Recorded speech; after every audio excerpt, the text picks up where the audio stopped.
Vamos lá, Mateus, capítulo de número 25.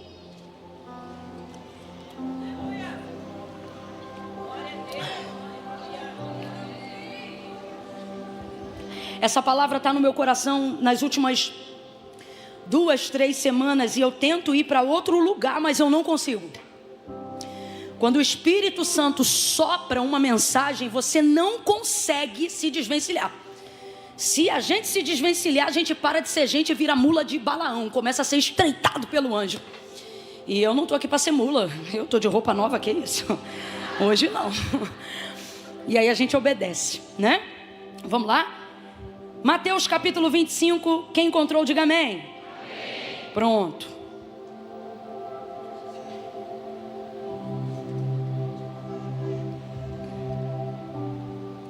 Então o reino dos céus será semelhante a 10 virgens. Quantas virgens? 10. Então o reino dos céus será semelhante a 10 virgens que, tomando as suas lâmpadas, saíram ao encontro do noivo.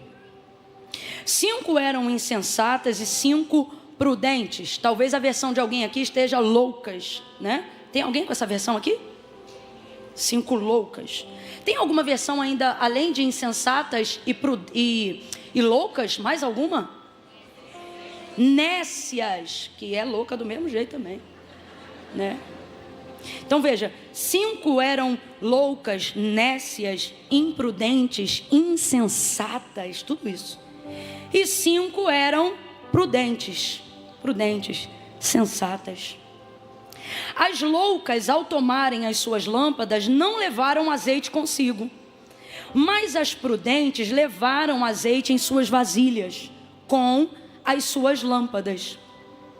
Demorando o noivo, todas elas acabaram cochilando. Quantas dormiram, gente? Isso, todas, nunca se confunda. Quantas dormiram? Todas dormiram. Todas elas acabaram cochilando e dormindo, mas à meia-noite ouviu-se um grito: aí vem o noivo, saiam ao seu encontro. Então todas aquelas virgens se levantaram. Quantas se levantaram, gente? Isso, todas. Então todas aquelas virgens se levantaram e prepararam as suas lâmpadas. Eu vou te fazer mais uma pergunta: quantas tinham lâmpadas? Isso, quantas tinham lâmpadas? Ainda antes de finalizar o texto, pode continuar olhando para a Bíblia, só ouça a minha voz. Quantas eram virgens? Quantas estavam se preparando para casar? Quantas estavam indo ao encontro do noivo? Quantas tinham lâmpadas? Quantas estavam acesas? Quantas dormiram? Quantas levantaram? Guarde isso. Então todas as virgens se levantaram e prepararam as suas lâmpadas. E as insensatas então disseram às prudentes: dai-nos do vosso azeite, porque as nossas lâmpadas se apagam. Mas as prudentes responderam: será caso de faltar a nós e a vós? Ide antes aos que vendem e comprai-o. E tendo elas ido comprar, chegou o noivo. As virgens que estavam preparadas entraram com ele para as bodas, e fechou-se a porta. Quantas entraram, gente? Isso. Quantas entraram para as bodas? E o texto revela que eram as 5 que estavam preparadas. Isso. Fechou-se a porta, versículo 11. Mais tarde chegaram também as outras virgens, dizendo: Senhor, Senhor, abre-nos a porta. Mas ele respondeu: em verdade vos digo que não vos conheço. Portanto, vigiai, porque não sabeis o dia e nem a hora que o Filho do Homem há de vir. E você diz amém por essa palavra. Eu vou te pedir para liberar uma frase, uma palavra que determina o rumo profético daquilo que Deus tem nos confiado como resposta, como despertamento para a nossa vida nesse tempo. Quando eu disser 3, não se acanhe, seja a boca de Deus nessa noite. Quando eu disser 3, você vai olhar para alguém e vai dizer assim para essa pessoa, desse jeito: depois não vai dar tempo. Calma que eu não contei até 3 ainda. Se a ansiedade, Jesus te cura hoje. No 3 você vai dizer para essa pessoa: depois, dá uma pausa, entendeu? Depois, não vai dar tempo. Gente, isso é muito sério. Você vai dizer: depois, não vai dar tempo. É 1, é 2, é 3, diga aí. Não vai, gente. E eu preciso ser honesta com você. Isso não é uma ameaça, isso é uma promessa. E não é uma promessa que eu tenha feito. Não é uma promessa que pastor nenhum tenha feito. Porque o homem é falho e na condição humana poderia tão somente ser uma ameaça, uma frase como essa.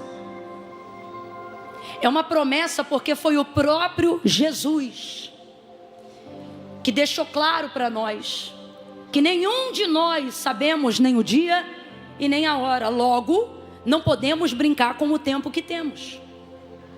Eu fui tentando dar uma interpretada no texto junto com você, para a gente poder ganhar tempo nisso aqui que eu já me sinto autorizada por Deus a começar a aplicar nessa noite. Você vai perceber que o que distingue, que separa as prudentes das loucas, as sensatas das insensatas, não são nenhuma das características que dentro da religião a gente utiliza como critério para determinar quem é crente e quem não é. Não é roupa, não é aparência, não é nem mesmo contexto e ambiente, porque todas estão juntas. Vamos falar aqui bem rasgado, que é para todo mundo entender? As 10 são virgens. Isso aqui é uma parábola que Jesus está contando, e essa parábola ela aponta para a vinda dele e o que ele vai encontrar quando ele vier. Ele mesmo vai dizer em outros momentos: estarão 2 juntos, um vai e o outro fica. Não entenda isso na literalidade, porque senão às vezes a gente deita na cama, dorme o marido e pensa: nessa madrugada quem vai e quem fica. Não entenda isso na literalidade. Entenda isso de maneira figurada. O que o texto está buscando dizer para nós é que há uma parte que vai, há uma parte tão relevante quanto esta que não vai, que fica. Então essa parábola retrata isso. E aí agora, já contextualizado que é uma parábola e sobre o que ela diz, preste atenção nisso daqui, porque aqui estão segredos que Jesus revela para nós nesse texto. As 10 são virgens. Gente, pelo amor de Deus, as 10 são virgens. Isso aqui já desmonta a gente. Porque eu acho que no fundo, se a gente ouve essa parábola de longe, com a mentalidade de que, baseado no contexto e no ambiente, está todo mundo em ordem, a gente já começa a criar na nossa imaginação o seguinte pensamento: sei lá, algumas aí estão erradas. Não. O texto é claro e quem está contando a história é Jesus. As 10 são virgens. Não tem 5 amancebada, não tem 5 em fornicação. Não tem 5 desenvolvendo a prática do pecado. Não tem 5 que viveu o dia dos namorados como casado sem ser casado. Tem não. As 10 são virgens. Isso aqui é só para contextualizar o entendimento. As 10 estão separadas. As 10 andam consagradas. As 10 estão dentro de um contexto de separação. As 10 estão se preparando para o seu casamento. Uma outra coisa que está anexo, né, à conjectura do texto: as 10 estão vestidas para o seu próprio casamento. Aí eu te pergunto: você já conheceu alguma noiva que no dia do casamento não está com a roupa separada para se casar? Pode até ter tido uma dificuldade da compra da roupa, o vestido, um ajuste, um botão que saiu, mas a roupa tem. Então veja, as 10 são virgens. As 10 estão aparentemente levando a sua vida de igual forma. As 10 estão vestidas para o seu próprio casamento. As 10 estão se preparando para aquele momento. Agora eu vou contextualizar na nossa realidade, que é para a gente ficar mais atento, que essa palavra hoje é sobre nós.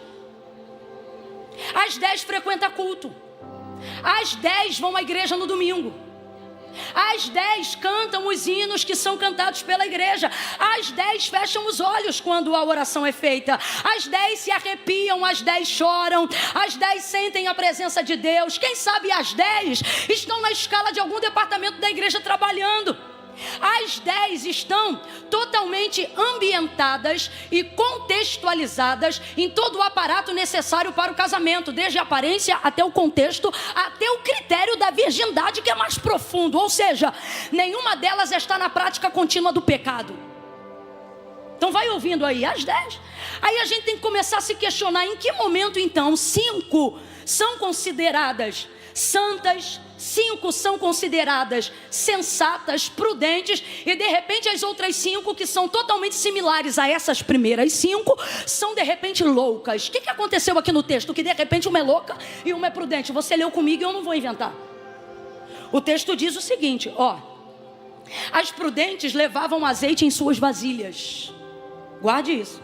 As prudentes levavam azeite em suas vasilhas, junto com as suas lâmpadas. Agora, as insensatas tomaram as suas lâmpadas e não levaram azeite consigo. Então, vamos aqui, a grosso modo, 5 delas pensaram em levar azeite na reserva. Porque qual é a logística desse casamento? Tem que entrar com a lâmpada ou a lamparina. Vamos aqui para a cultura brasileira para a gente entender mais ou menos. O que é a lâmpada aqui? É a nossa lamparina do Nordeste. Seja aquela que tem uma cúpula, ou seja aquela que só tem o buraquinho para o pavio e a chama de vela, com um encaixinho às vezes, né? Para um dedinho ou um pratinho. É o lugar para você transportar a chama. É o lugar para você chegar em qualquer ambiente e iluminar ele. Agora não se espante, você está dando glória porque não lembra, mas as 10 têm lâmpada e as 10 estão acesas. E é disso que eu tenho medo, gente. Porque ver a chama acesa é tendencioso no contexto achar que está todo mundo igual. Só que veja, 5 delas são consideradas prudentes, sensatas, porque elas não sabem o horário marcado para o encontro com o noivo. Elas só sabem o lugar. Então isso revela o quê? Deus destinou uma posição pela qual devemos aguardar. Isso fala sobre o lugar de encontro. Fala assim comigo, tem posição. Isso, porque o lugar aqui que a gente está pregando não é geográfico, não é geográfico. Deus não dependa que eu esteja num lugar fisicamente para atender o critério da minha salvação quando ele voltar para a igreja ou quando ele voltar para mim. Se eu estou aqui agora nesse culto e Jesus volta para arrebatar a igreja, eu estou salva sim ou não? Eu estou, você está certo, você não pode garantir minha salvação, mas ela está garantida. Mas o que eu quero dizer é o seguinte, você é salvo. Vamos para você então, que você pode responder por você, né? Você é um salvo, uma salva. Se você está aqui nessa noite, arrebatamento, igreja, você sobe ou não sobe? Amém ou não amém? Mas se amanhã, indo para o trabalho, no metrô, no ônibus, é a hora que Jesus vem, você sobe ou não sobe? Amém ou não amém? Amém ou não? Tem gente com dúvida. Amém ou não amém? Então esse lugar não é geográfico, ele fala sobre uma posição, sobre uma postura. O ir ao encontro do noivo é o seguinte, você sabe a maneira que você deve estar quando eu chegar. Venha ao encontro, o que é isso? Segure na posição. Agora o horário, ninguém sabia. Então por que as prudentes são chamadas de prudentes? Porque elas avaliam o fator tempo. Então quem é considerada louca no contexto bíblico? Aqueles que não levam em consideração o fator tempo. Porque o azeite só entra na vasilha, escute isso, o azeite só entra na reserva, preste muita atenção. A necessidade de buscar azeite só aparece para essas 5 prudentes, porque elas pensam o seguinte: temos o lugar, sabemos com quem vamos encontrar, mas não sabemos Então, já que a gente não sabe a hora, não temos o controle do tempo. Redobre a sua atenção. Não temos o controle do tempo. Então, quem é a sensata na Bíblia? A igreja que sabe que não tem o controle do tempo. Quem é o homem sensato na Bíblia? O homem que sabe que não tem o controle do tempo. Quem é a mulher prudente na Bíblia? A mulher que diante da vinda de Jesus, ela sabe que não tem o controle do tempo. Foi o próprio Jesus que falou, o dia e a hora ninguém sabe. O que é isso? Não tem o controle do tempo. Mas o noivo precisa me encontrar preparada para que eu possa entrar nas bodas. Então como é que eu vou fazer? Eu vou aguardar na posição que ele me deu e eu vou me preparar para recebê-lo independente da hora. Como é que eu faço isso então, Camila? Eu vou levar reservas. E é aqui que o azeite entra. A necessidade de buscar azeite só aparece porque elas têm a consciência de que, já que não sabem que horas ele vai chegar, pode ser que essa chama diminua, pode ser que esse pavio se apague. Então é necessário ter uma reserva de azeite, porque como é que essa lâmpada funcionava? O pavio ficava sugando o reservatório do azeite que era colocado dentro da lâmpada. Então, à medida que você colocava o fogo ali, preste muita atenção nisso, não era difícil colocar o fogo, não era difícil acender o fogo. Diga isso aí comigo, você que é pentecostal, diga: o fogo não é difícil acender. Isso, guarde isso, não é difícil. O difícil era preservar a chama. Eu sempre digo isso, irmão, não é difícil acender o fogo, difícil é manter a fogueira acesa. A manutenção da fogueira dá muito mais trabalho do que o fogo. O fogo basta combustão. Já sentou do lado de um crente pentecostal renovado, animado? Não tem depressão que resista, não para aquele momento. Pode ser que depois em casa você volte, continue o medicamento, o tratamento, a terapia, normal diante aí do método que você recebeu, ou precisou aplicar, sem problema nenhum. Mas na hora que tu tá do lado dele, tu fica aceso. Quem tá frio fica quente, quem tá triste fica alegre. Irmão, não é difícil acender o fogo, difícil é manter a chama acesa. Tem pessoas aqui, ó, nesse contexto, você não sabe dizer quem não tem azeite. Por quê? Porque aparentemente nesse contexto todo mundo está aceso. Na hora que os louvores cantam, a gente canta. Na hora que as pessoas oram, a gente ora. Na hora que as pessoas estão fazendo algo que é para Deus e Deus derrama a sua glória, até quem não é super espiritual sente a presença de Deus. Pode não discernir uma coisa e outra, mas fica aceso, fica ligado, fica consciente. É porque nós não vamos expor ninguém. Mas tem gente aqui hoje que está lutando contra a síndrome do pânico. Tem gente aqui hoje que está lutando contra a síndrome do pensamento acelerado. Tem gente que só de eu ter falado isso, a mão já começa a suar, você pensando: será que eu vou ter uma crise ainda aqui essa noite? Fica tranquilo, não vai. Aonde o fogo está aceso, meu irmão, é fácil driblar essas sensações e esses sentimentos, por mais legítimos que eles sejam. Eu não estou diminuindo eles, eu só estou aqui falando da força do fogo. Num ambiente como esse pode acabar a luz, que quem tem medo de escuro não fica com medo de escuro. O povo começa a dar glória, começa a dar aleluia. O único medo que alguém sente aqui é porque acha que Jesus está voltando e pensa: será que eu estou pronto? No resto, aonde o fogo está aceso, é difícil qualquer outra força, é difícil qualquer outra coisa capaz de consumir o poder desse fogo. Tem gente aqui que está atravessando níveis de depressão severa. Você se arrumou, veio para o culto, quem te olha não diz: você já cantou um hino, já falou com Deus. Até você mesmo diz: puxa vida, eu estou tão bem. É assim mesmo, é o fogo. É o fogo. Mas o que faz as prudentes serem prudentes? Elas não ficam iludidas com fogo. Elas ficam preocupadas em manterem a chama. E a única maneira de manter essa chama acesa é se tiver azeite, porque o pavio tem que sugar o azeite para ele manter-se umedecido e assim preservar a chama e o fogo. Agora, essas 5 prudentes vão levar um peso. Elas vão levar um peso a mais. E é isso que está na hora da gente voltar a se atentar nessa noite. Eu vou falar rasgado que é para todo mundo entender, irmãos.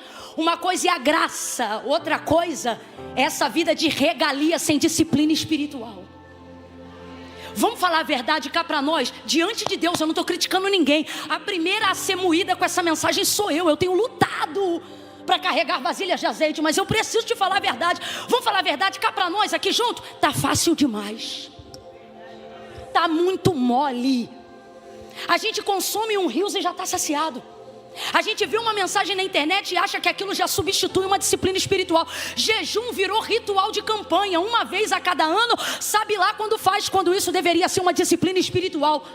Cada crente aqui deveria ter pelo menos um dia seu da semana para jejuar.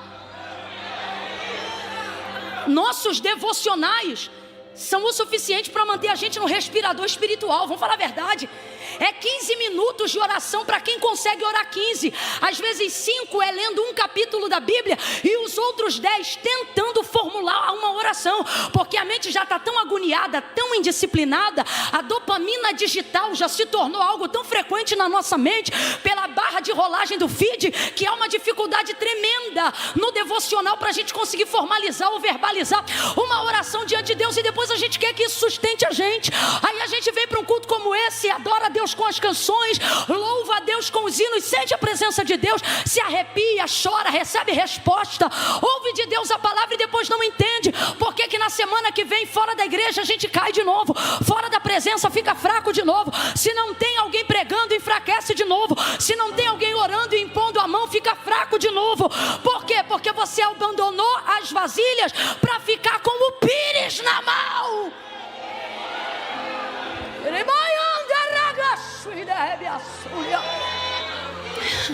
É 1 minutinho de um rios, é 40 minutinhos de uma palavra que está sendo pregada na internet. Irmão, nada contra. Quem sou eu para falar do digital? O digital foi um ventilador que o próprio Deus usou e eu dou testemunho acerca da minha vida. Deus falou que faria e fez. Ele disse, ó, vou fazer assim, e fez. Quantos testemunhos legítimos, reais, sobrenaturais eu ouço? Quantas vezes eu encontro gente na rua que eu nunca vi na vida, mas que me viu em algum momento pregando a palavra, e para a glória de Deus, porque a gente não é nada, o homem não tem coisa alguma se do céu não lhe for dada, e para a glória de Deus alguém diz, olha, eu estava em depressão e eu venci, olha, eu estava com desejo suicida e isso acabou. É maravilhoso, só que isso aí é fogo aceso para manter a chama. Tem que ter vasilha, filha. Tem que ter vasilha, irmão. Senão não fica acesa. E a verdade é que a gente está pensando que o reino do céu é essa empresa de aplicativo rápido que a gente pede comida. É que eu não posso falar. E não é não.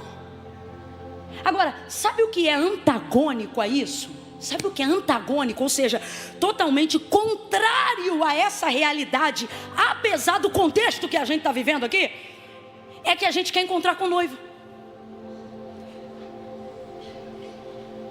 A gente consegue dizer que está indo encontrar com ele sem falar com ele. Já há 1 ano eu tenho reproduzido uma frase sistemática, e essa frase é: mais importante do que falar de Deus é falar com Deus. Paulo carrega consigo algo e ele vai dizer assim: olha, estou falando aqui nas minhas palavras, eu tenho buscado por mim e tenho consagrado para que, ganhando a muitos, eu não me perca a mim. O que ele está dizendo? Para que eu não leve a salvação para os outros e perca a minha. Para que eu não ache que fazer o que eu estou fazendo para Deus substitui a vida que Deus quer que eu tenha com Ele e não para Ele. Eu temo por isso e eu digo: Deus, essa é uma oração recente que eu tenho feito nas últimas 2 semanas. Eu disse: Deus, não me deixa amar mais o ministério que o Senhor me confiou do que o Senhor. E eu oriento aos meus amigos que pastoreiam, que lideram, que tocam, que têm algum ministério, orem essa oração. Senhor, não me deixe amar a igreja que o Senhor me deu para cuidar mais do que o Senhor. Senhor, não me deixa amar mais o meu ofício no louvor, seja no instrumento ou a liderança da minha intercessão, a atividade que eu ofereço para Ti, mais do que meu relacionamento contigo. E eu posso falar disso, gente, porque eu entendo de ativismo religioso, porque aqui não dá uma hipócrita, não.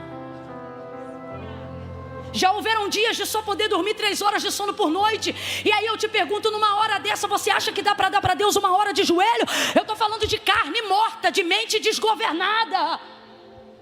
Mas depois quer que a glória de Deus desça. E pela glória, às vezes até desce. Só que dom manifesta o que Deus te deu, não revela o caráter que você tem. E no céu não adianta dar carteirada. Sou pastor, sou pregador, sou cantor, sou adorador, sou membro. Irmão, não adianta. O que me impressiona é que no final desse contexto, Aquelas que foram comprar azeite em cima da hora, por quê? Porque depois não vai dar tempo. Aquelas que foram comprar azeite em cima da hora, bateram na porta dizendo assim: Senhor, Senhor, abre-nos a porta. Ele disse: olha, eu não vos conheço. Aí eu me lembro das palavras do próprio Jesus. Eu disse palavras de quem? Jesus vai dizer assim: olha, naquele dia, que dia? Nesse dia, no dia desse mesmo contexto aqui. Aí ele vai dizer assim, ó: naquele dia, o dia do juízo, muitos, não são poucos, ele diz, muitos vão vir diante dele e vão dizer assim, ó: em teu nome eu curei. Gente, por favor, redobra a atenção aí, olha isso aqui. Em teu nome eu curei. Eles não vão dizer em teu nome eu tentei. Eles não vão dizer em teu nome eu fingi. Eles vão dizer em teu nome eu curei. Em teu nome eu curei. Ou seja, tem mesmo. Tem fogo? Tem fogo mesmo. Está aceso? Estava aceso mesmo. E muitas outras coisas. Prodígios, sinais, maravilhas.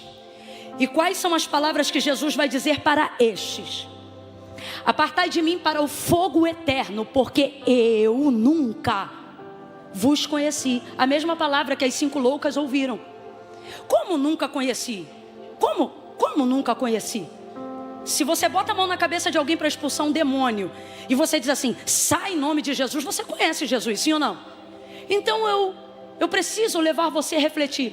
Quem são esses muitos que vão dizer em teu nome eu curei, em teu nome eu profetizei, em teu nome eu preguei, cantei, avivei, renovei, discipulei? São ímpios, gente. São ímpios. Então vamos falar rasgado aqui? São quem? São crentes. Aí é por isso que Jesus diz que as 10 eram virgens. Isso mesmo, irmão, está errado. Não, as 10 eram crentes. As 10 frequentam culto. As 10 tomam ceia. As 10 comem o pão. Eu imaginei que hoje não ia ter muito glória a Deus mesmo, não. As 10. Mas é bom, é sinal que você está refletindo mesmo. Você está pensando assim: rapaz, já pensou se eu sou as 5?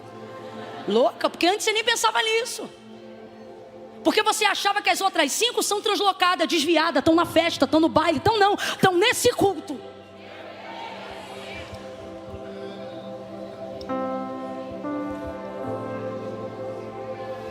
Então veja, eles não vão dizer em teu nome eu tentei, em teu nome eu fiz. Sabe quem fazia no nome dele também, chegou uma vez todo alegre? O discípulo João. João, sendo discipulado por Cristo, está vivendo agora uma maravilha. Ele expulsou o demônio de algumas pessoas e ficou alegre porque viu a autoridade de Deus sendo manifestada através dele. Aí ele chega correndo todo alegre para Jesus e ele diz assim: Senhor, nós expulsamos alguns demônios e vimos que eles se sujeitam ao teu nome. E aí alegre, aí Jesus, rapaz, vai pegar ele, vai dar uma segurada nele e vai dizer assim: não fique alegre por isso. Se alegre porque o seu nome está escrito no livro da vida. O que ele está dizendo? João, não deixa isso tirar o seu foco. Como um pai, é como se ele estivesse dizendo assim: eu queria te ver alegre assim todo dia, só de saber que você está salvo. Não é de saber que demônio se sujeita à autoridade do poder de Deus na tua vida, não. Davi no Salmo 51, minha gente, já era rei sobre todo Israel. No Salmo 51, Davi já tinha exército, poder, nome, renome, fama, reconhecimento. Mas por causa da queda com Betseba, ele percebeu que alguma coisa no relacionamento dele com Deus mudou. Porque a quem muito é dado, muito será cobrado. E isso também tem relação com a nossa intimidade com Deus. Alguém aqui talvez riu com a brincadeira da pastora Aline, e ela falando: será que Deus tem um quê comigo e tal? Irmãos, Deus ama a todos igualmente. Isso eu não falo agora em defesa da pastora Aline, não. Eu falo isso em defesa da própria justiça divina.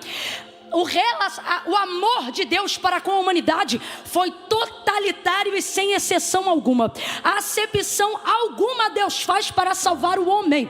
Então veja, o amor de Deus pela humanidade, ele é máximo, extremo e não tem acepção de um para o outro. Camila, Deus ama a todos, mas se relaciona diferente. Porque não tem a ver, relacionamento não tem a ver com o quanto Deus me ama, mas tem a ver com o quanto em reação a esse amor eu decidi me relacionar com Ele.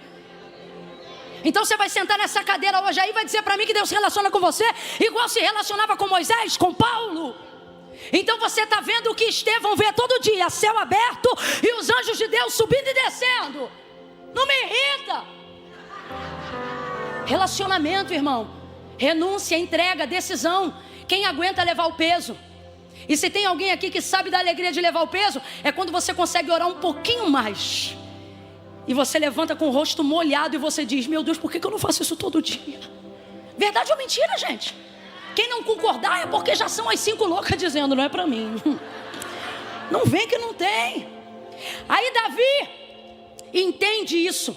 Quando ele tem tudo, mas não sente mais a alegria da salvação que ele tinha. E eu acredito que ele nem sabia que o nome disso era alegria da salvação.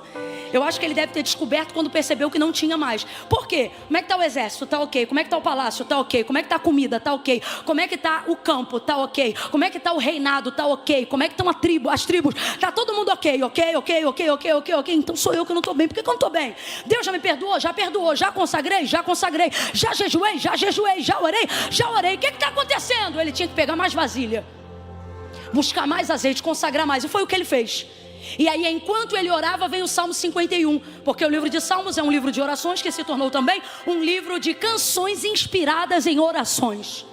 E aí ele vai orar. E ele vai dizer o quê? Tem misericórdia de mim, ó Deus. Põe em mim de novo um coração contrito, quebrantado, um espírito reto. E qual é a parte mais angustiante da sensação de Davi? Ele reconhece que perdeu. Torna a dar-me, porque isso, irmão, quem dá é Deus. Torna a dar-me o quê? Quem lembra? A alegria da salvação. Não é a alegria do dinheiro, não é a alegria das mulheres, não é a alegria dos homens, não é a alegria das festas, não é a alegria da rede, não é a alegria do algoritmo, não é a alegria do patrocínio, não é a alegria da efusão do louvor, não é a alegria da efusão de ouvir uma profecia ou uma pregação, não. É a alegria que se manifesta no mais absoluto silêncio ordinário da vida. Foi isso mesmo que eu disse. É uma alegria que se manifesta no mais absoluto silêncio ordinário e rotineiro da vida. É você estar mais um dia com a barriga na pia lavando uma louça, coisa que você vai fazer todo dia, e tá ali daqui a pouco, aleluia, eu sinto a tua presença, Senhor, gratuitamente, lhe dada como um dom, como uma dádiva. É às vezes você dá uma olhada no aplicativo, quanto que eu tenho na conta? Nada. Mas você se sente mais farto do que muito bilionário nesse mundo, porque é uma efusão que não depende de nada para te deixar feliz. É por isso que a Bíblia ensina que esta mesma alegria, qual a do Senhor, que é a nossa força. Por que está fraco? Por que está fraco? Porque talvez esteja precisando fazer a oração que Davi fez. Torna a dar-me. Por quê? Porque ela é tão sutil, ela não é arrogante, de forma que quando pecamos, negligenciamos nossa vida de oração, perdemos e nem percebemos. E quando a gente percebe? Quando percebemos que conquistamos tudo o que queríamos, menos a única coisa que o tempo nem o dinheiro podia conquistar. A alegria da salvação, ela é dada por Deus para todos aqueles que são salvos. Eu vou falar. Não é de mais remédios que você precisa. É de buscar a alegria da salvação de volta. Não é de mais um turno, mais uma carga horária que você precisa. É conseguir nessa noite ainda, antes do culto acabar, vencer o sono, o cansaço. Focar numa palavra como essa e dizer: Senhor, é para mim, torna a dar-me essa alegria. A verdade, Senhor, é que hoje, se eu não comer o que eu quero, eu não fico mais feliz. Se as coisas não acontecerem no meu tempo, eu não tenho mais essa alegria. Torna! Eu creio no poder da palavra, eu creio. Eu vou te dar alguns segundos aí agora. Se você está aqui nessa noite e você sente que algo em você se perdeu, e você não sabia o que era porque continuava frequentando os cultos, não sabia o que era porque continuava lendo a Bíblia, não sabia o que era porque continuava vivendo a vida que aparentemente você vivia antes desse vazio tomar conta. Mas nesta noite, enquanto eu estou pregando, o Espírito Santo testificou aqui no coração de alguns, dizendo: você perdeu a alegria da salvação. Interceda por você aí agora, e em espírito de oração, se isto é para você, diga: Senhor, torna-me dar essa alegria de novo. Aquela alegria que recebe todos aqueles que o Senhor abençoa enquanto dormem. Eu vou falar como Deus está mandando. Quando as disciplinas espirituais saem por uma porta, a paz que excede todo o entendimento sai pela outra. Vou falar como Deus está mandando. Não é de mais remédio que você precisa, é voltar a praticar obras de justiça para ter um sono agradável. É por isso que você já não dorme bem há meses, porque você não tem mais práticas de obra de justiça. E justiça é a premissa do reino de Deus. O reino de Deus não é comida e nem bebida, mas estamos nos tornando glutões, achando que final de semana é só para entretenimento, relaxar, botar o pé pro alto, pedir comida de aplicativo e maratonar série. Aí o que é isso? É entretenimento? Não, é fuga. Porque na segunda-feira a vida bate de novo na porta e ela entra com o pé pela frente, no meio dos nossos peitos, para cima do nosso corpo, e derruba a gente. Aí ao invés de chegarmos neste culto com vasilhas, chegamos aqui com pires. Só mais um pouquinho, para quê? Para o dia de amanhã. Por quê? Porque nos desabilitamos de fazer estoque reservas. Eu estou sentindo graça de Deus aqui. Levanta a mão direita o mais alto que você puder. Essa palavra é para mim e é para você também. Bota a mão esquerda na mesma altura. Vamos, vamos, vamos, em nome de Jesus. Quando eu disser 3, você vai botar a mão no ombro do vizinho. Olha aqui para mim. Não vai botar de qualquer jeito não. Tu vai abrir os braços em volta dele e vai sacudir ele ou ela nesta noite. Quando eu disser 3, você vai dizer assim para ele ou para ela: 2025 é o ano do teu estoque. Estoque de quê, Camila? De azeite. É 1, é 2, é 3. Bota a mão no ombro dele. Diga: 2025 você vai fazer estoque. Tua vida vai ter tanta unção que aonde você passar vai ficar um rastro. O perfume do azeite vai. A negligência vai embora. A devocional, o devocional vai melhorar. Tu não vai ler só um capítulo da Bíblia por dia não. Tu vai ter que botar despertador. Tu vai mergulhar no texto sagrado, que você vai se esquecer do horário. Bate na mão de alguém, seja profeta, diga: esse é o ano do teu azeite. Esse é o ano das tuas vasilhas. Esse é o ano. Trouxe a Tapaué espiritual. Veio com pirex, aonde estão os vasos e as vasilhas. Abre espaço, porque aonde tiver vaso, o azeite vai descer. Aonde tiver azeite, aonde tiver vasilha, o meu Deus vai encher. Enche, Senhor.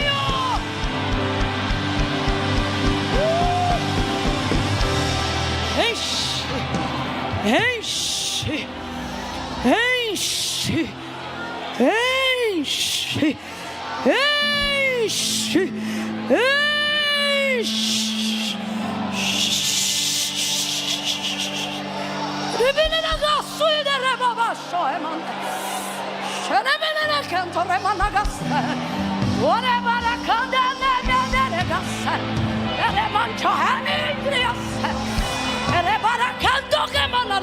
Camila, eu não tenho força.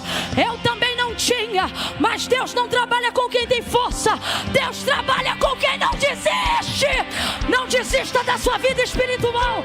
Não desista do seu relacionamento com Deus. Raízes fortes.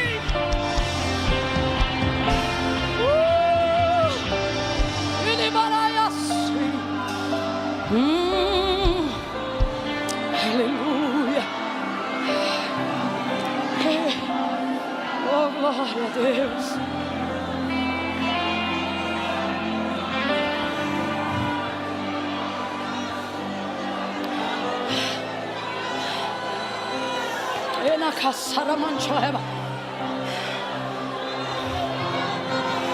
Aleluia. Você, eu, nós, muitas vezes a gente se sente um sem vergonha que não tem mais jeito. Com todo respeito, mas eu estou falando com você com um carinho. Tanto que eu coloquei meu nome no rolo. Eu me sinto igual, como uma sem vergonha que não tem jeito. Quer buscar, quer se encher, mas quando vê, já deixou outra coisa tomar a mente. Quando vê, já está varrendo casa, já está dirigindo, já está na empresa, já está conversando com alguém no WhatsApp.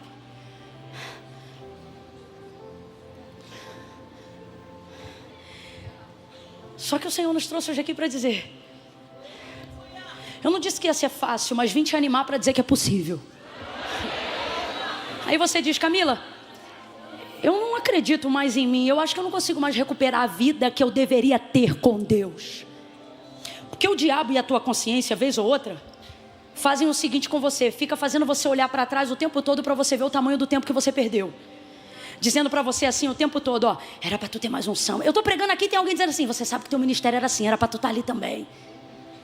Ele fica o tempo todo, sabe, querendo botar essas coisas na nossa cabeça, como se a gente só pudesse aferir o tempo que ficou para trás. Só que aí você perde o tempo agora. E essa mensagem, não sei se você percebeu, porque a chama e o azeite tomam conta, mas eu quero que você se lembre de uma coisa que eu disse no início. Essa mensagem, o que separa as loucas das prudentes são aquelas que têm consciência de que não tem o controle do... Para de ficar olhando para trás, você não tem o controle do... E não é só do de trás não, o que está por vir também. Rapaz, você fica achando que Deus conta tempo igual a gente conta? Ah, é que já passou muito tempo. Rapaz, Deus vira a tua vida, homem, com um telefonema. Rapaz, uma pessoa que tu esbarra na rua, quando Deus decide virar, esse esbarrão vira casamento.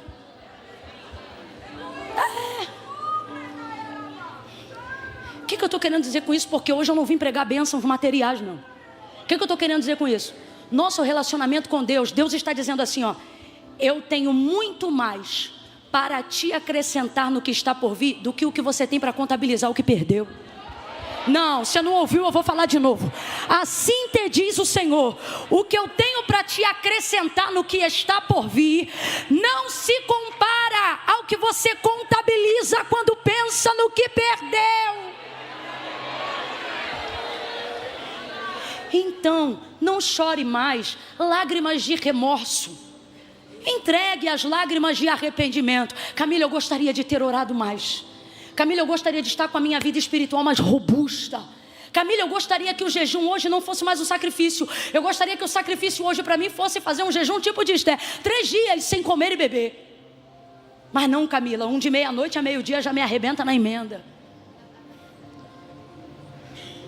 Só que essa noite não é sobre ter o controle do tempo, é justamente ao contrário. É buscar hoje e amanhã como se fosse o último dia da sua vida, por ter clara consciência de que de fato você não sabe quando ele será. Qual é o nome disso, Camila? Eu vou definir com uma palavra: mais do que responsabilidade. Sabe qual é o nome disso? Humildade. Humildade. É você ser tão conscientizado pelo Espírito Santo de que eu não posso sair sem orar hoje, eu não vou acordar e vou ficar sem orar hoje. Por quê? Porque minha vida depende disso. Isso não é uma linguagem figurada. Sua vida eterna, que é muito maior do que essa vida terrena, de fato depende disso. Vamos falar aqui abertamente? Você acha que quem nunca fala com Deus aqui, a porta do céu vai estar aberta para ele? Por quê? Porque vem para o culto? É sério que a gente está achando isso, gente? Deus está dizendo, rapaz, você não falava comigo quando precisava. Vai querer entrar aqui para quê? E sabe o que mais me deixa temerosa? É que quem é bode, né? Quem é bode? Quem está fora? Quem é do capiroto, né? Porque hoje em dia ninguém esconde mais. Quem é do capiroto, tem até quem abre a boca e diz assim, eu quero mesmo ir pro... porque lá é melhor. Ok. Aí é uma escolha de cada um. Só que essas pessoas já estão preparadas para a porta fechada. Elas não me preocupam e nem elas se preocupam. O que de verdade me preocupa, e você deve pensar, é você estar fazendo tudo certo aqui, pensando que vai abrir lá. Eu acho que pior do que ter certeza que não vai entrar, é viver a vida inteira.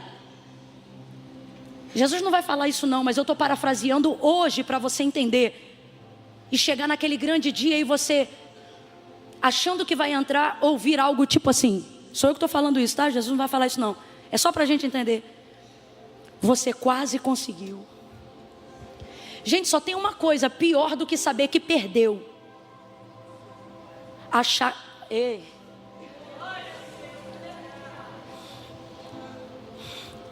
No céu podia ter negócio de primeiro, segundo, terceiro lugar, né?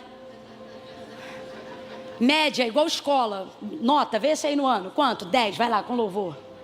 Outro, 9, vai. Quanto que é? Média, 5, vai, passa, vai. Vai. Mas não vai ter isso não. Ou entra ou não entra. E quem entrar, entrou. E quem não entrar, não tem recuperação. Eu tenho que falar algo rasgado aqui. Irmãos, a ideia de purgatório não existe nesta Bíblia. Essa segunda chance, Camila, aí depois a gente pode conversar teologicamente, mas na nossa fé judaica, cristã e protestante, não encontramos embasamento para isso. Tire da sua cabeça a ideia de recuperação pós-morte. O que está escrito aqui é que depois da morte segue-se o juízo. Mas é injusto. Se esse Deus é tão bom, por que não vai dar uma outra chance? Rapaz, Ele está te dando a vida. Mas sou eu e você que desenvolve a recorrente mania de quê? Domingo que vem eu entrego a vida para Jesus. Depois que eu casar, eu entrego a vida para Jesus. Quando eu parar de beber, eu entrego a vida para Jesus. Quando eu parar de fumar, eu entrego minha vida para Deus. Depois que eu me aposentar, eu vou ser um bom crente. Depois que eu botar os meus filhos para poder casar, tu vai ver, eu vou servir a obra de Deus, que é uma maravilha. É sempre depois, mas nesta noite Deus te parou nesse culto. Trouxe uma pregadora pentecostal que está sempre acostumada a falar de fogo, mas hoje veio falar de vasilha vazia. Para poder te lembrar que o tema da mensagem hoje é: depois não vai dar tempo. Não finge que não ouviu não, repita aí: depois não vai dar tempo. Depois não vai dar tempo. E é a gente que está criando essa utopia, essa história. Domingo que vem, depois que eu parar de beber, depois que eu parar de fumar, depois que o fulano casar comigo, depois que eu casar com fulano, com todo carinho, mano. Velho. Deus me trouxe aqui para te dizer com o maior carinho do mundo: depois não vai dar, cara. Você criou isso. Isso é tão sólido quanto essa mesa, mas não é verdade. Olha para cá. E um erro não deixa de ser um erro só porque está sendo cometido sinceramente. E eu sei que você ama ao Senhor, por isso que eu estou pregando essa mensagem para você. Por quê? Porque domingo à noite você podia estar em qualquer balada de São Paulo, mas você escolheu estar num culto de adoração ao Senhor. Então o que eu sei sobre você, mesmo não te conhecendo? Que Deus ainda é o único Deus verdadeiro para você. Só que eu preciso encerrar essa mensagem e te alertar de algo. Deus já sabe que Ele é o único, mas a porta do céu só estará aberta para quem reconhecer que Ele também deve ser o primeiro. E a verdade é que o primeiro, vez ou outra, tem sido o WhatsApp. O primeiro, vez ou outra, tem sido nossa rede social. O primeiro tem sido o seu CNPJ. E Deus está dizendo: para muitos eu sou o único,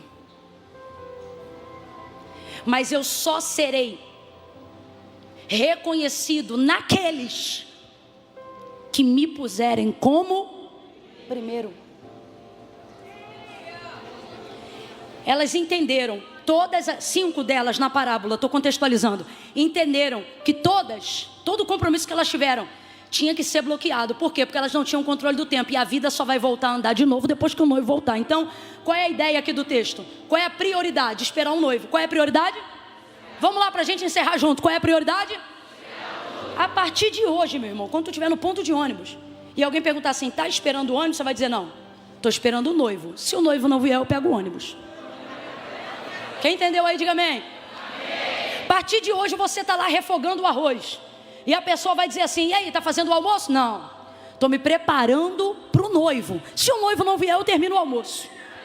Alguém está entendendo o que Deus está falando aqui? Se alguém chegar para mim hoje aqui quando o culto acabar: e aí, Camila, as meninas, a conferência juntas, está preparando a conferência juntas? Não, estou preparando minha vida, minha alma para encontrar com o noivo. Se o noivo não vier, a conferência vai ser realizada em algum momento nesse ano, que eu não vou te contar a data agora. Você está entendendo? Então deixa eu ver se está funcionando. O que você está fazendo hoje aqui? Se o noivo não vier, a gente continua o culto. O que você está fazendo? Estou ouvindo a mensagem. Não, estou esperando Jesus. Se ele não voltar, eu termino de ouvir o que essa menina está pregando. Coloque isso na tua cabeça. Me ajude a pregar aí agora. Olhe para alguém e diz: coloque isso na tua cabeça. Fala para alguém aí, gente, pelo amor de Deus. Fala para os 3 aí. Vocês aí no paredão aí atrás, por favor, fala para alguém. Diga: coloque isso na tua cabeça. Coloque isso na tua... Ai, Camila, é que eu estou esperando um casamento no Senhor. Espera as bodas do Cordeiro. Se o Cordeiro não vier, quem sabe ele não te dá um marido. Mas não coloque nenhuma outra coisa na frente do Senhor, porque isto é loucura. É isso que a parábola está dizendo. Para quem está lá na balada não é loucura não.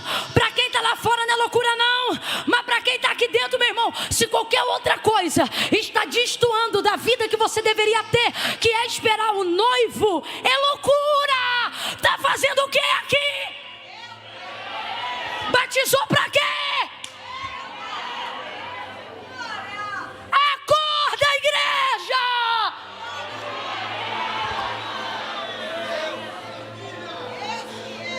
Você sabe como é que a igreja surgiu? A igreja primitiva? As últimas palavras de Jesus em Atos dos Apóstolos, capítulo 1, antes da ascensão dele ao céu, foi: ficar em Jerusalém até que do alto seja revestido de poder. Se cumpre o salmo messiânico, a comitiva angelical vai adiante dele e os discípulos vão ver os pés de Jesus saindo do chão e começando a voar. E não é David Copperfield não. Não é show não. É mundo espiritual contrariando toda a realidade da física. Isto é o arrebatamento da igreja. Os pés dele vão subindo e por entre as nuvens ele sobe até sumir. Como o povo está maravilhado com aquilo? Pô, se a gente vê um show de mágica e já fica encantado, você imagina ver, sem corda, sem luz e sem nada, na luz do dia, um homem subindo, o Filho do Deus vivo. Imagina você ver a cena sabendo do que disse Davi: levantai, ó portas, as vossas cabeças, levantai, ó moradas eternas, para que entre o Rei da Glória. O porteiro nunca abriu a porta, Val. Aí ele pergunta: quem é este o Rei da Glória? E a comitiva angelical continua: levantai, ó portas, as vossas cabeças, levantai, ó moradas eternas, para que entre o Rei da Glória. Quem é este o Rei da Glória? Como se o porteiro dissesse: rapaz, isso aqui não é bagunça não, ou fala quem é ou eu não vou abrir. E aí ele diz: o Senhor poderoso na batalha. Traduzido em Apocalipse: aquele que venceu o pecado e a morte. Ele é o Rei da Glória. É isso que eles estão vendo em Atos 1. Aí ele vai subindo e sumindo. De repente, some. Está todo mundo assim, ó. Se até você está me olhando, imagina a cena. Aí um anjo que deveria ter ido, ficou para situar a galera. Porque, meu irmão, toda igreja, todo movimento sobrenatural tem que ter alguém para organizar o rolo. É daí que nascem as heresias. Um anjo ficou, olhou para ele, Pedro, se eu não me engano, e disse: varões galileus, que é que estás olhando para as alturas? Dá vontade de brincadeira. Porventura não sabeis que o mesmo Cristo, que agora viste subir por entre as nuvens, de igual forma,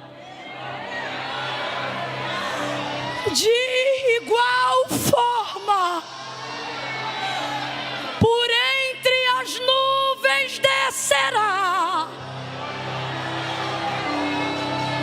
Ao ouvirem isso, ficaram com aquilo na cabeça. O que? Jesus vai voltar. Ficaram com aquilo na cabeça. Ficaram com aquilo na cabeça. É isso que tu tem que botar na tua cabeça. Tu está está cheio de crise porque só pensa em dinheiro, sucesso e fama, bota na tua cabeça que Jesus vai voltar, que a crise, o dinheiro, o sucesso e a fama vão perder relevância na tua consciência. Jesus vai voltar, Jesus vai voltar. Eles começaram a ficar com isso na cabeça. Jesus vai voltar, Jesus vai voltar. E quando ele voltar, pelo que o anjo falou, não pode encontrar gente aqui estatalado, olhando para cima sem fazer nada não. Foi dali que surgiu a igreja. Por quê? A igreja primitiva, porque foi o primeiro movimento de retirada para irem orar num lugar, e nessa ocasião foi na casa de Maria, porque eles oravam pensando assim, ó, qual a referência que eles têm? Os profetas.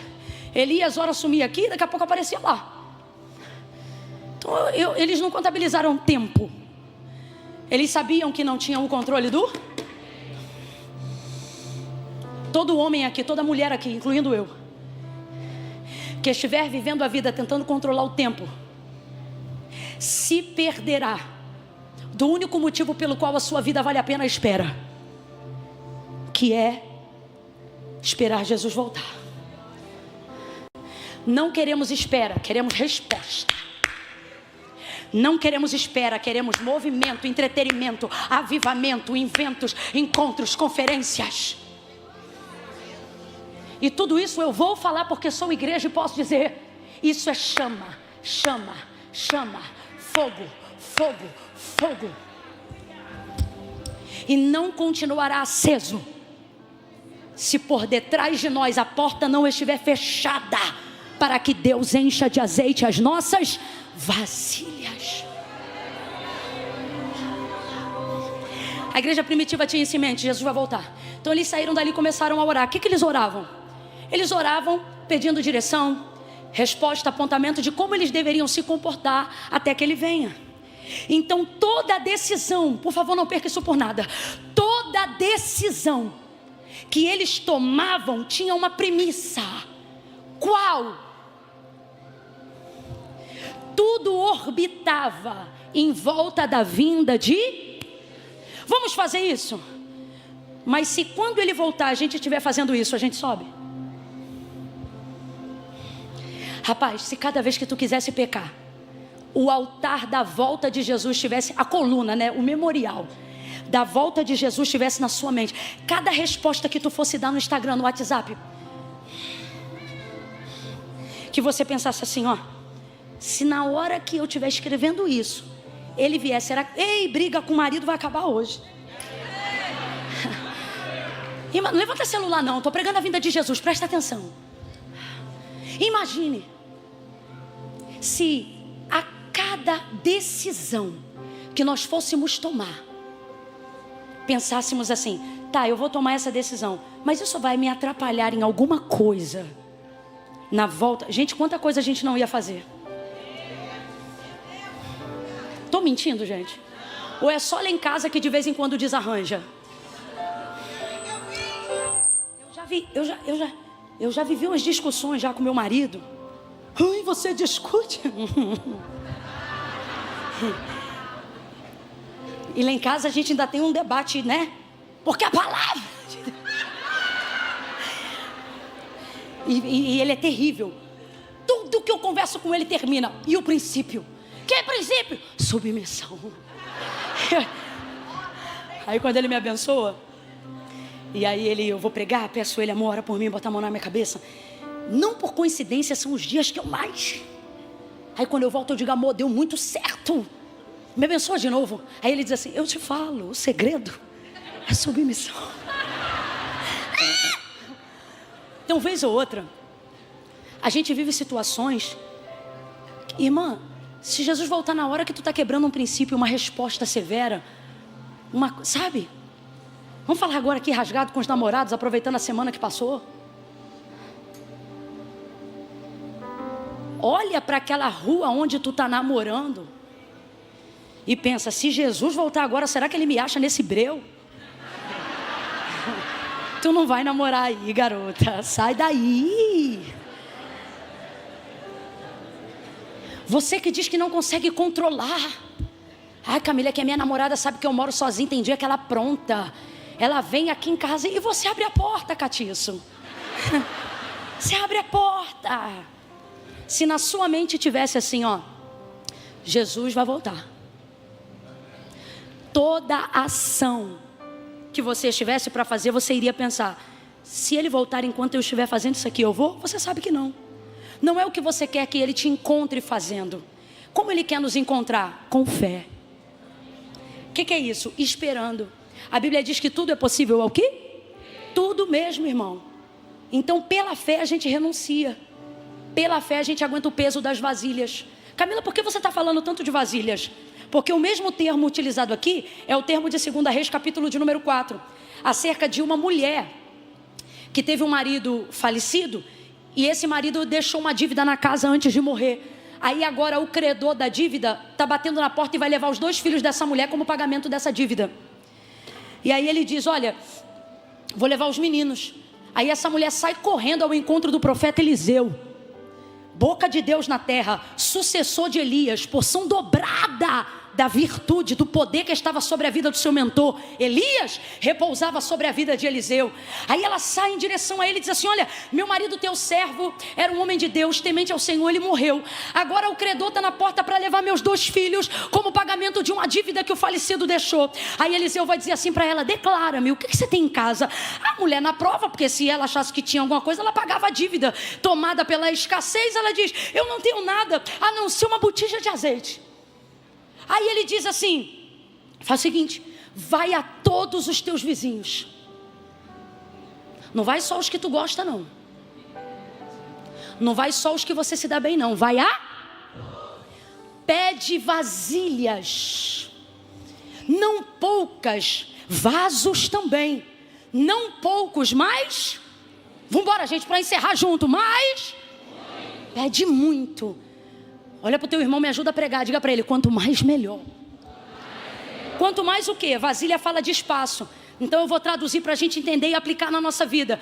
Não está falando de cumbuca, está falando de espaço. O que o profeta está dizendo para ela? Quanto mais espaço para Deus trabalhar, pede vasilhas, vasos emprestados, não poucos, mas muitos. Significa, pega tudo o que você precisa para abrir espaço.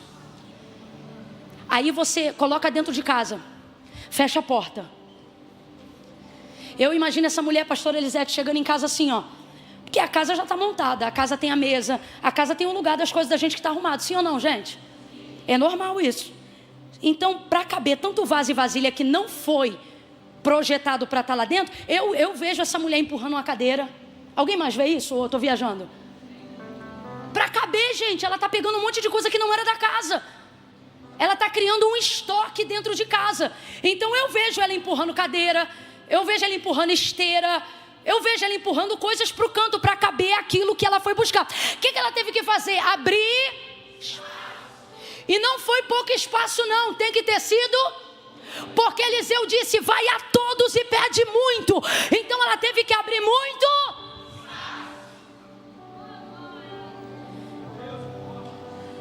Pega o azeite da botija e derrama sobre os vasos e sobre as vasilhas. O texto diz que a botija virada, meu irmão, enquanto tinha vasilha, enquanto tinha vaso, o azeite não parava de descer. Era as vasilhas embaixo e o azeite descendo. Era ela abrindo espaço e Deus multiplicando. Era como se Deus dissesse assim, tu nunca vai ter mais vaso do que eu tenho azeite. Enquanto você me der espaço, eu vou derramar. Enquanto você me der espaço, eu vou colocar. Está entendendo o que Deus está falando aqui com alguém? Deus está dizendo, você quer poder, você quer unção, você quer relacionamento, você quer estar pronto para a vinda, mas você não me dá espaço.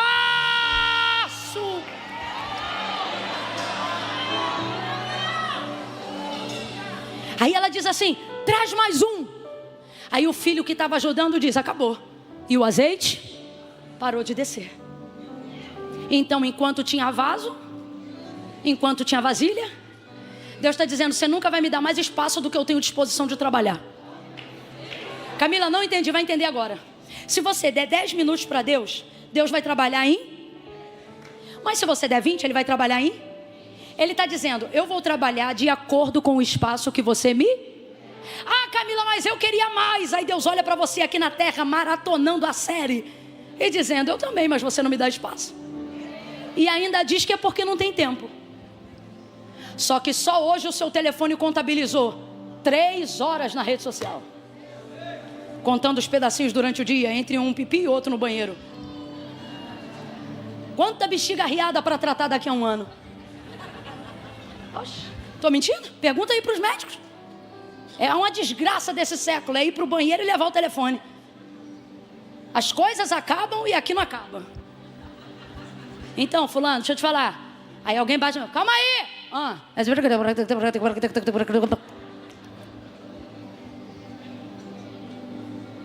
Deus, eu quero. Deus está dizendo, eu também. Mas você tem que... Como é que eu vou te dar um rolo com você lendo só um capítulo por dia? Você não me dá? Você quer poder de Deus, mas você não me dá? Faz assim perto do vizinho, faz assim, dá licença aí. Fala para ele com carinho, fala assim, chega para lá. Quem quer receber mais de Deus, fica de pé para abrir espaço para Ele nessa noite. Isso, dá espaço. Senhor, eu quero empurrar. Eu quero empurrar os móveis, sabe, que estão me atrapalhando. As coisas na minha agenda que estão me atrapalhando. De dar a hora que é tua, o tempo que é teu. Você sabe uma coisa que eu percebi esses dias e que me entristeceu, gente? As orações estão apressadas igual os áudios de WhatsApp. Ora-se como se fosse apenas um ritual. Já virou um jargão. Senhor, meu Deus, meu Pai, estou aqui na tua presença, abençoa, faz assim, assado, em nome de Jesus, amém. Tudo com pressa. Depois você não entende, coisas acontecendo, você diz, por que Deus não me falou? E Deus falou, eu estava cheio de informação para te dar, mas não deu tempo.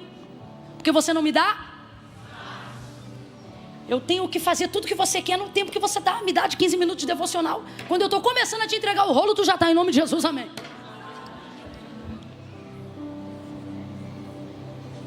Por que quando eu peço para ficar de pé, já tem gente levantando e saindo para ir embora? Porque quer poder de Deus, mas não quer dar espaço.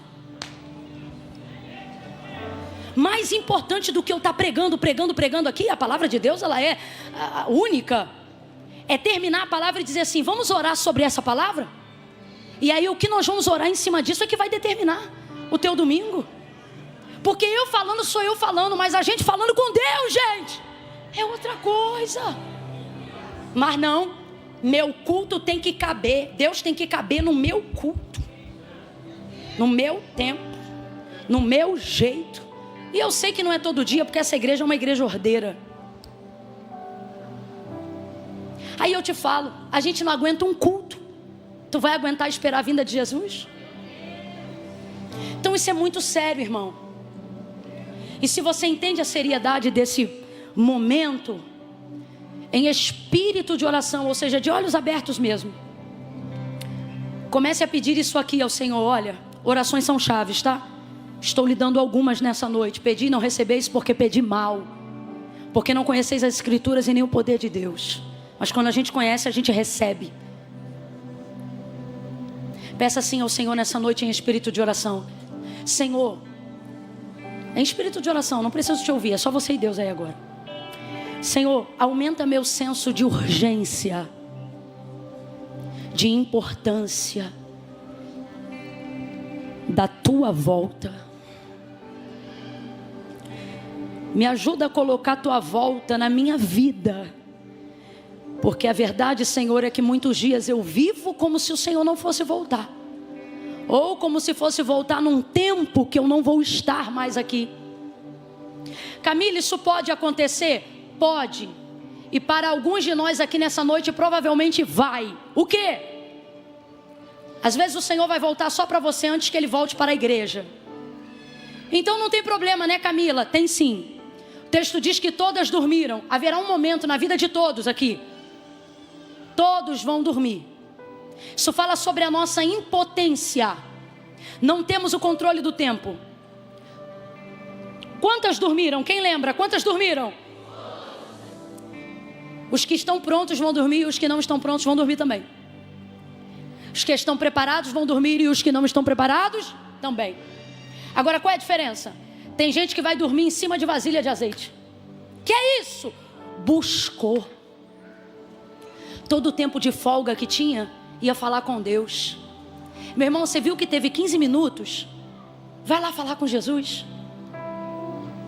Ah, Camila, eu nunca tenho. Então crie um tempo na sua agenda e coloque Jesus nela. Eu não estou dizendo que você não vai dormir, seja o sono dessa vida, ou seja a impotência dessa vida. Haverão coisas que não importa o quanto você tenha buscado, você vai passar por elas, porque no mundo tereis. O sono é para todos, a impotência é para todos. Agora, a oportunidade de dormir sobre azeite é para quem escolheu buscar, é para quem priorizou ao Senhor Jesus. O que você está dizendo, Camila? Não sou eu, é Ele mesmo. Uma hora todos vão dormir, mas os que dormirem sobre uma cama de vasilhas cheias, que é isso? Buscou, orou, se relacionou com Deus. Você não ia à igreja.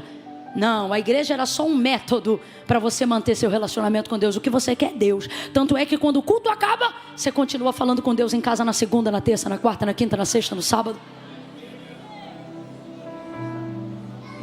Aí na hora que o teu sono, seja da morte ou da circunstância da vida chegar, pode dormir tranquilo. Porque quando você ouviu o grito, como foi o grito? Aí vem o noivo. Eu imagino que as 5 que não tinham azeite levantou assustada. Mas as 5 prudentes levantaram esperançosas. Não aguentava mais. Que bom que ele chegou, ele veio. Pegaram o azeite, abasteceram o pavio e aumentaram a força da chama. E as loucas? Dai-nos do vosso azeite. Não é que elas estão dizendo que não vão dar de maldade, não. O que elas estão dizendo é o seguinte: o que nós temos abastece a gente. Se a gente pegar o que abastece a gente e der para vocês, vocês vão ficar sem e a gente também. Agora eu vou traduzir o que isso significa. Porque salvação é... Você pode ser neto de pastor, filho de pastor, filha de missionária, meu irmão. Cada um aqui tem que encher a sua vasilha. Porque salvação é... Eu quero te dar a oportunidade de encher a sua hoje. Não me alongo nem mais 2 minutos. Por que não? Porque eu não vou te convencer de nada. Instrumento eu estava sendo aí há 1 hora e 10 atrás. Agora, meu irmão, quem está convencido está, e quem não está, peço a Deus que você não endureça o coração. Porque se continuar ouvindo e não tomar uma decisão, o coração fica duro. E aí não consegue mais entregar a vida para Cristo. Camila, essa palavra foi todinha para mim. Me afastei, esfriei. Camila, tenho até vasilha, mas está vazia. Mas vim hoje buscar aqui e quero encher. Quero voltar. Quero retornar. Cadê o Ministério de Louvor? Está aí? Tem pressa não, no tempo de vocês.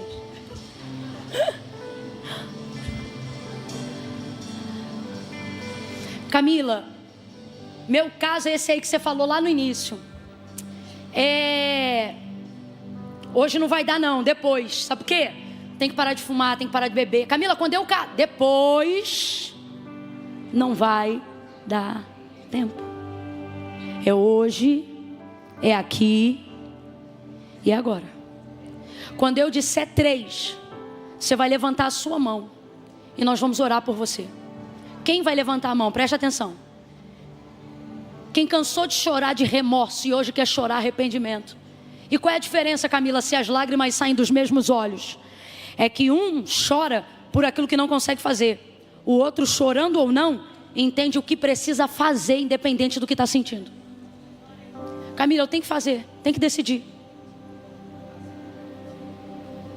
Se é hoje, e eu sei que é, porque depois não vai dar tempo. Se você não quer ser os 5 loucos ou a louca. Não, isso é bobeira, nada a ver. Estou ouvindo que Jesus vai voltar um tempão. Você é louco, você acha que eu sou maluca? O doido é tu. Seja prudente. Camila, sou de uma igreja aqui perto, mas essa mensagem me acendeu tanto. Desculpa, eu não vim pregar de fogo. Hoje eu vim falar do azeite. Não, vou levantar a mão que eu também quero receber oração. Mas você é crente lá na tua igreja? Sou. Já tem tua vida lá com Deus? Tenho. Tem tua vida com Deus aqui? Tem. Então não levanta a mão que eu não estou te chamando. Não, Camila, eu venho, eu frequento, mas nunca tomei uma decisão. Eu amo ao Senhor. Mas eu sempre acho que tem que ser depois, porque eu tenho que arrumar tudo. Só que Jesus não mandou se arrumar, mandou você vir. E ele disse: sem mim, nada podeis fazer. Então para com essa arrogância.